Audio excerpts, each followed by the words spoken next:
Assalamualaikum warahmatullahi wabarakatuh. Sahabat-sahabatku dimanapun Anda berada, semoga kebahagiaan, kesuksesan, keberkahan bersama kita dan orang-orang yang kita cintai. Amin amin ya rabbal alamin. Salam NKRI harga mati, salam Pancasila Jaya, salam sejahtera untuk kita semua. Dalam kesempatan yang berbahagia ini, dalam situasi yang masih berbahagia karena kita masih berada di suasana Idul Fitri 1446 Hijriah tahun 2025 Masehi, sekaligus Haki Channel mengucapkan selamat Hari Raya Idul Fitri 1446 Hijriah 2025 Masehi. Mohon maaf lahir dan batin, semoga kita semua khususnya umat muslim menjadi hamba Allah yang bertakwa, yang diterima seluruh ibadahnya, baik puasanya maupun ibadah-ibadah yang lainnya. Amin amin ya rabbal alamin. Dan semoga kita dibersihkan hati, dibersihkan pikiran, dibersihkan badan kita dari segala noda baik yang berhubungan dengan Allah Subhanahu wa taala maupun dengan sesama manusia. Amin amin ya rabbal alamin. Kali ini saya akan menampilkan sebuah video ceramah dari Al-Mukarram Dr. Kiai Haji Syarif Rahmat RASPMA, di mana beliau adalah Ketua Umum Padepokan Dakwah Sunan Kalijaga yang alhamdulillah cabangnya sudah ada di mana-mana di seluruh Nusantara. Juga alhamdulillah majelis munajat Al-Qur'anul Karim yang berisi wirid dan doa Al-Qur'an yang sangat lengkap dan menjadi doa terbaik di seluruh dunia karena semua sumbernya adalah Al-Qur'anul Karim, didukung oleh hadis-hadis baginda Nabi Muhammad SAW yang mutawatir. Jamaahnya alhamdulillah sudah tersebar di mana-mana.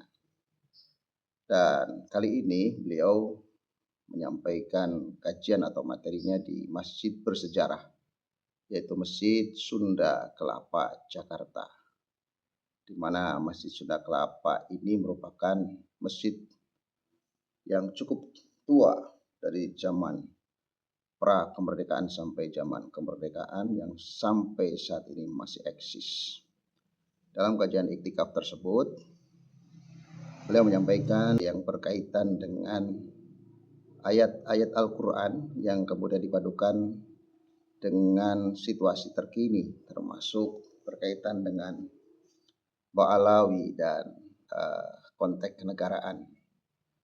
Dan beliau sangat apik dalam menyampaikan karena memang didukung oleh keilmuan beliau di bidang tafsir dan lain sebagainya, disampaikan dan dihubungkan dengan situasi kekinian.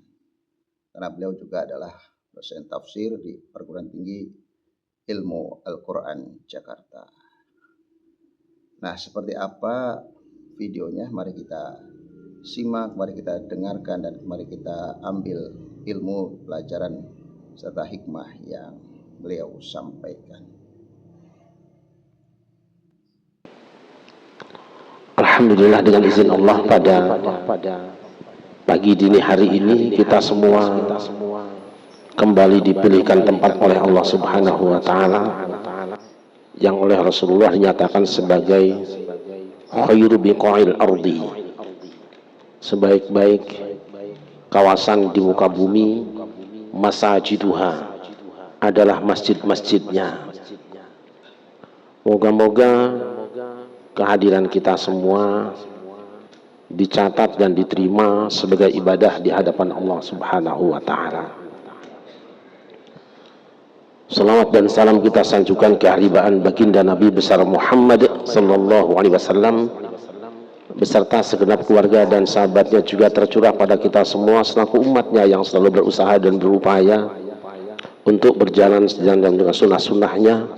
Harapan mudah-mudahan hari kiamat nanti kita semua mendapatkan syafaatnya. Allahumma amin ya rabbal alamin.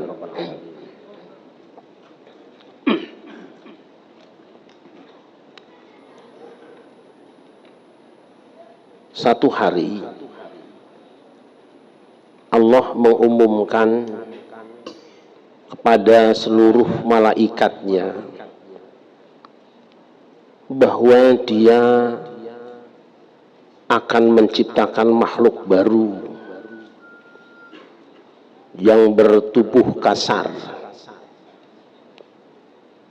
dengan satu instruksi, apabila nanti fisiknya sudah selesai dan sudah kuinstalkan ruh padanya, kamu malaikat semua sujud menyampaikan penghormatan kepada dia.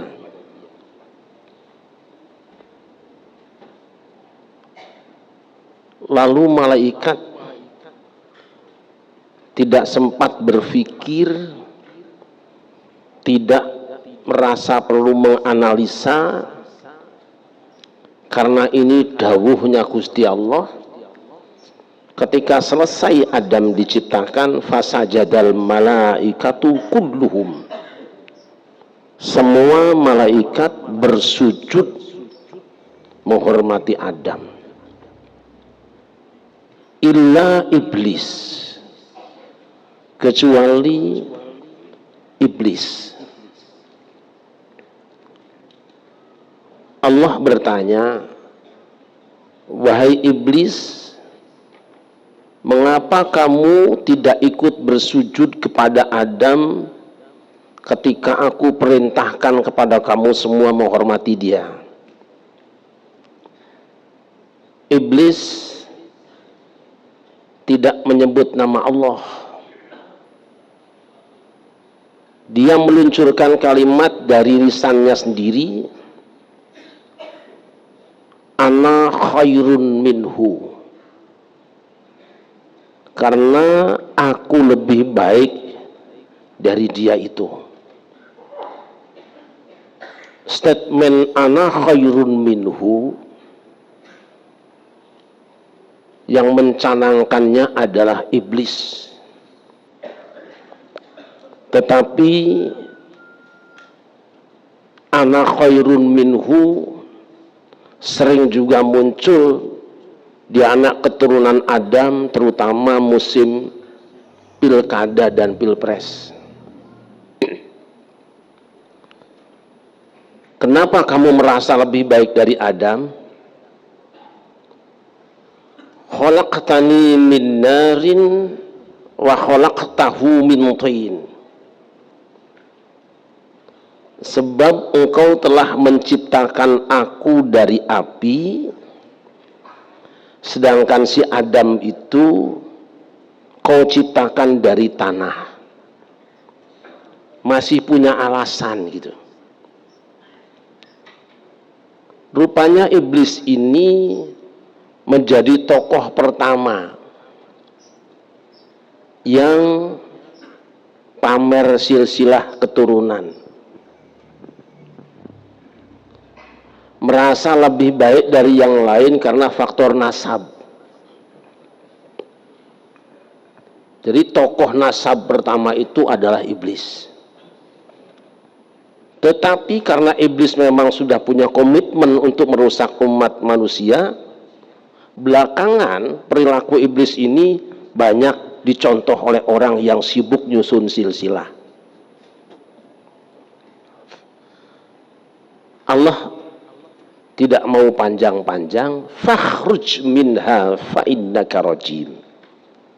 Hai iblis, kamu keluar saja dari sini, kamu terkutuk.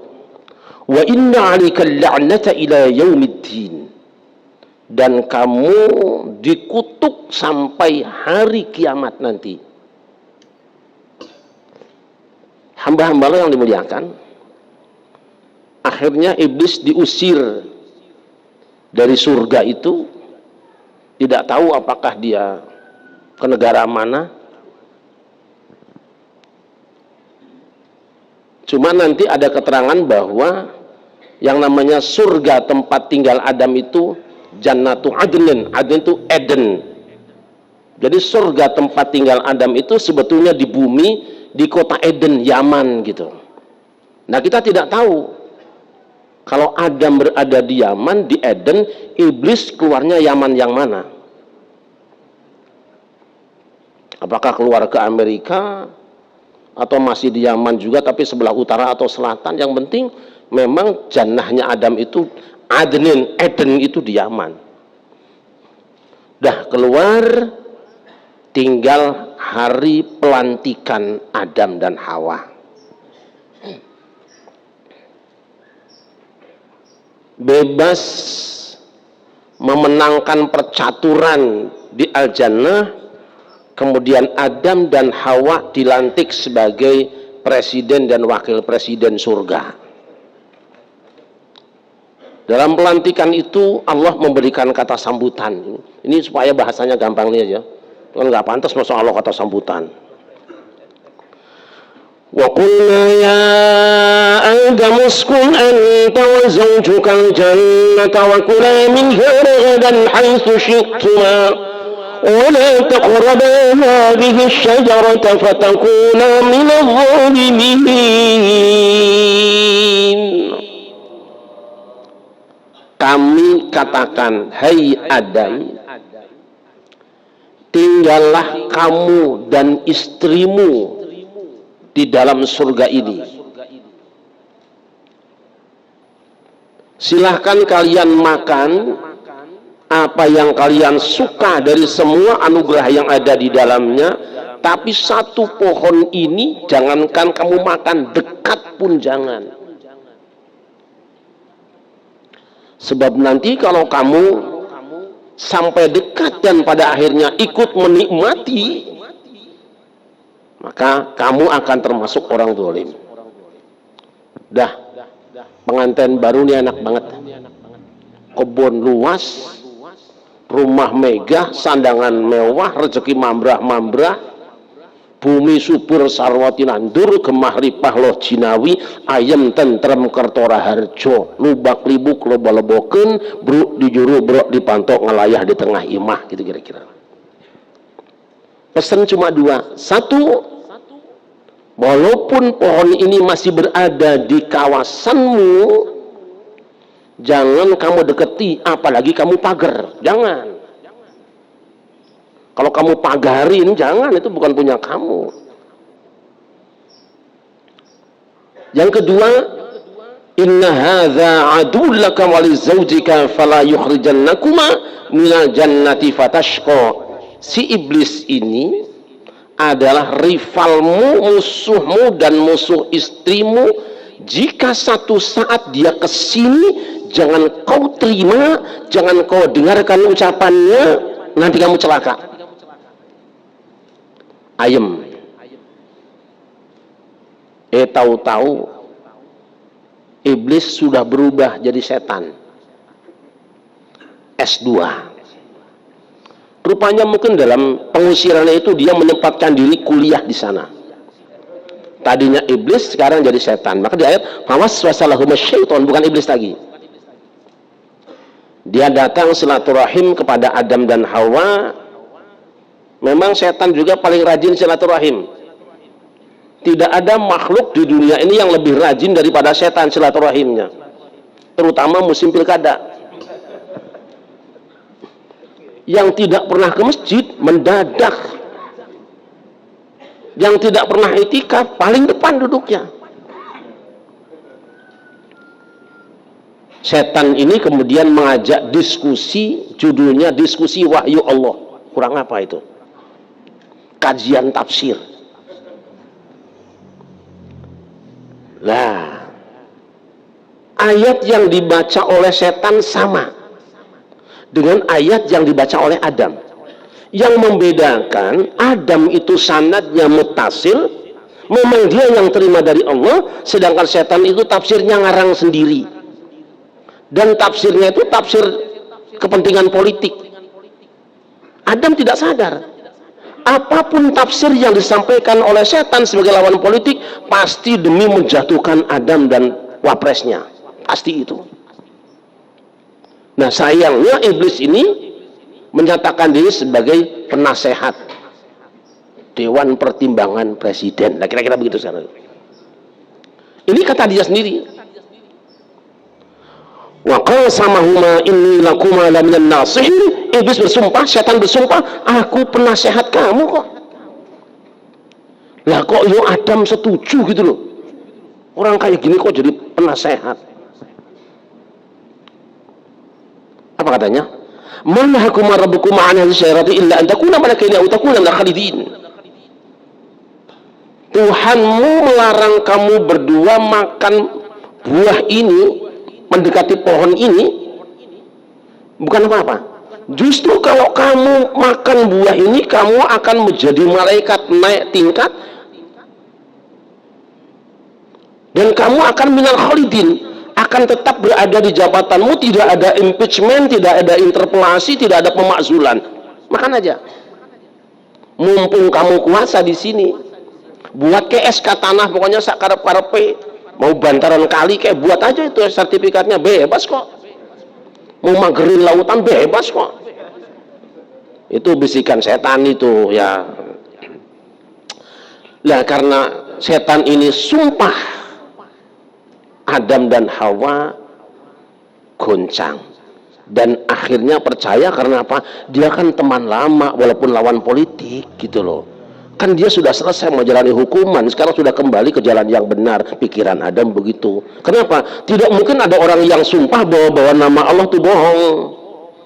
Kenapa? Karena Adam dan Hawa nggak pernah nonton TV One. Kalau pernah nonton TV One, lihat Metro TV, lihat iNews, dia nggak akan tergoda. Karena apa? Di TV One itu banyak orang yang ketika datang ke kantor itu menggunakan apa namanya mercy, pakai peci, pakai dasi, disumpah pakai kitab suci, tapi malah korupsi. Ini nggak akan percaya.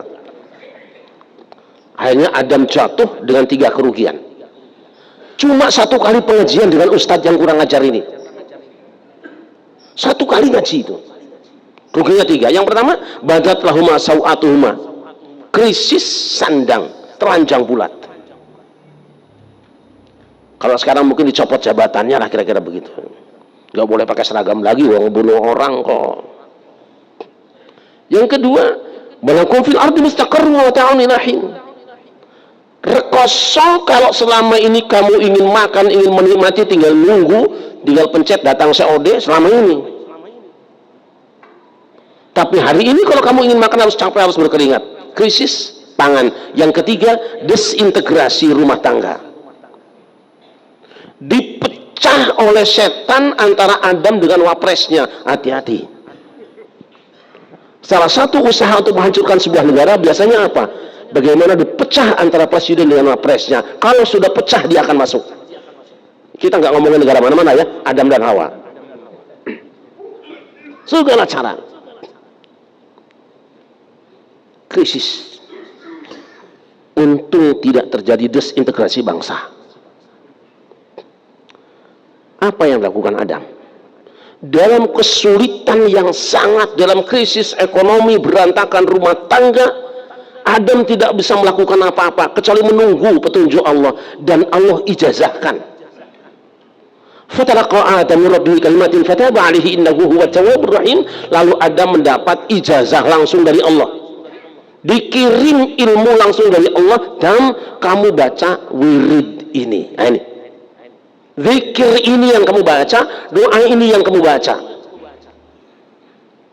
Jadi enggak ngarang doanya. Jelas sumbernya melebihi dari Tuhannya. Apa yang dibaca? Kita semua sudah hafal.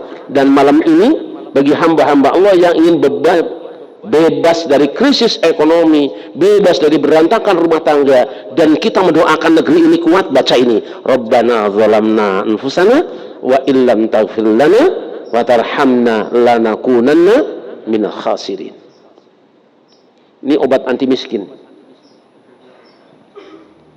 Nanti yang kedua mengatakan bahwa saat itu Rasulullah Nabi Adam bertawasul dengan baginda Nabi besar Muhammad sallallahu alaihi wasallam, tapi mukhtalaf fih. Ternyata yang bisa membebaskan Adam dan Hawa dari krisis rumah tangganya, dari krisis ekonominya adalah zikir dan doa. Tapi zikir dan doa ini ada syaratnya. Mir rabbihi. Dari sana, bukan kata dia. Itu jari sopo, lain cek saha. Selesai Adam. Sudah kita simak bersama-sama apa yang beliau sampaikan. Dan ini menjadi ciri khas beliau ketika menyampaikan sebuah tema itu selalu dikaitkan dengan ayat-ayat suci Al-Quran, kemudian dihubungkan dengan konteks kekinian gitu ya. Jadi ini tafsir yang dipadukan dengan situasi terkini, dan ini sangat menarik, sangat apik, dan terbuka wawasan serta cara berpikir kita ketika sesuatu itu dihubungkan dengan ayat-ayat suci Al-Quran dan tepat cara meramunya, sehingga kita yang mendengarkan lebih yakin, lebih mantap, dan lebih menggetarkan kalbu kita ketika kita renungkan, kita muhasabah, dan kita hayati, maka ini akan sangat terasa mendalam, sangat terasa di hati kita. Dan sesuatu ketika dihubungkan dengan ayat Al-Quran, maka ini akurat, tajam, dan bisa dipertanggungjawabkan. Seperti perilaku kaum Yahudi yang merasa bahwa dirinya itu lebih baik dan dipadukan, dianalogikan dengan situasi terkini, maka luar biasa. Dan siapapun yang digambarkan oleh Al-Quran berarti baik kelompok maupun orang, itu berarti memang orang-orang yang sudah dinas oleh Allah Subhanahu wa Ta'ala. Ini saja, semoga bermanfaat, dan terus kita berusaha mencari kebenaran dengan pendekatan-pendekatan yang lebih akurat dengan ulama-ulama kita, terutama ulama-ulama yang memang memahami tentang Al-Quran, hukum-hukum Islam, dan lain sebagainya, sehingga kita tidak tersesat jalan. Semoga bermanfaat. Assalamualaikum warahmatullahi wabarakatuh.